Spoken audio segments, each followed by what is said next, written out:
It all started on a fine Monday morning at Soggy Bottom Bakery, a tiny but charming shop on Maple Street. The bakery was famous, or infamous, for its donuts that looked more like modern art sculptures than pastries. And today, its eccentric owner, Mrs. Petunia Twiddle, had decided to unveil her latest creation, the Volcano Doughnut. It was, in her own words, a towering masterpiece of sugar rebellion. Picture a 1-foot-tall donut, meticulously drizzled with molten chocolate, topped with fiery cinnamon sugar, and crowned with a miniature plastic dinosaur wearing a chef's hat. She'd been working on it for weeks. At exactly 8:03 a.m., precise to the second, Mrs. Twiddle never let anyone remind her of how early the bakery opened. The bakery doors creaked open, and the first customer of the day arrived. Mr. Rupert Crankshaw, a serious accountant who believed donuts, notice his spelling, should be plain and sturdy. No frills, no flair, preferably with a square hole since circles are too whimsical. "Morning, Mrs. Twiddle," Rupert grunted. "Where's my usual 2 plain donuts, dry as desert sand?" She gently offered a paper plate with 2 perfect chrysanthemum-less donuts.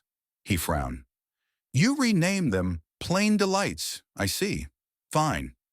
As he paid and turned to leave, a small group of kindergartners burst in, led by Ms. Vera Sunshine, their teacher.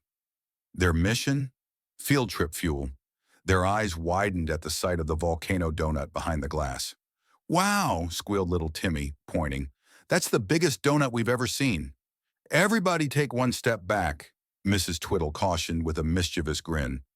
But before she could say, "Hold on to your tray," Percy the cat, the bakery's mischievous barnacle, launched himself from the counter. On a mission, no doubt.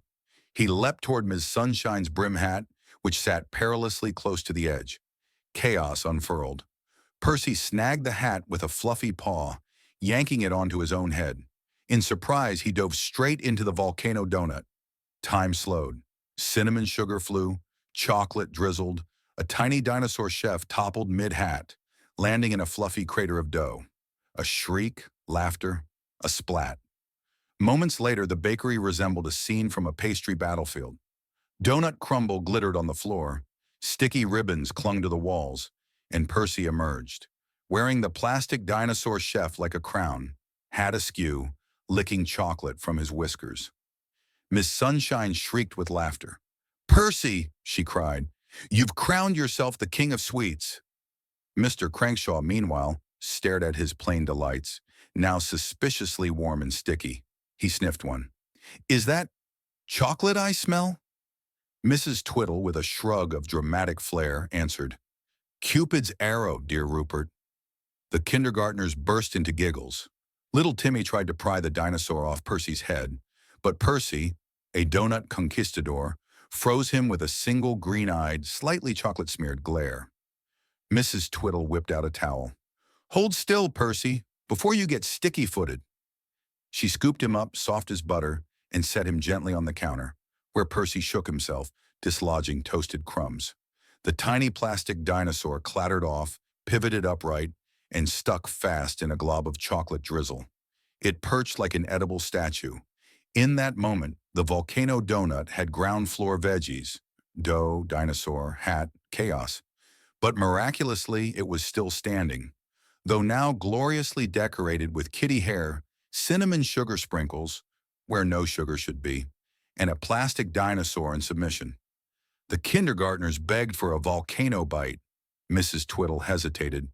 "It's unconventional," she said, but the laughter had them sold. Carefully, she sliced off a small wedge. The dough was surprisingly fluffy, the chocolate gooey, cinnamon sugar delightfully crunchy. The children devoured it with sticky fingers and gleaming smiles. Even Mr. Crankshaw couldn't resist the aroma. He quietly purchased one leftover plain delight, now perhaps the most conspicuous one in company, and took a bite. His stern accountant face softened. "Well," he admitted, "that was unexpectedly good." The bakery erupted in applause. Percy meowed, perhaps expecting his royalty cut. More crumbs, no doubt. Mrs. Twiddle bowed, faith in her sweet madness restored. The volcano donut may have been a disaster, But it was the kind of wonderfully delicious disaster that reminded everyone. Life, like food, is best when a bit messy.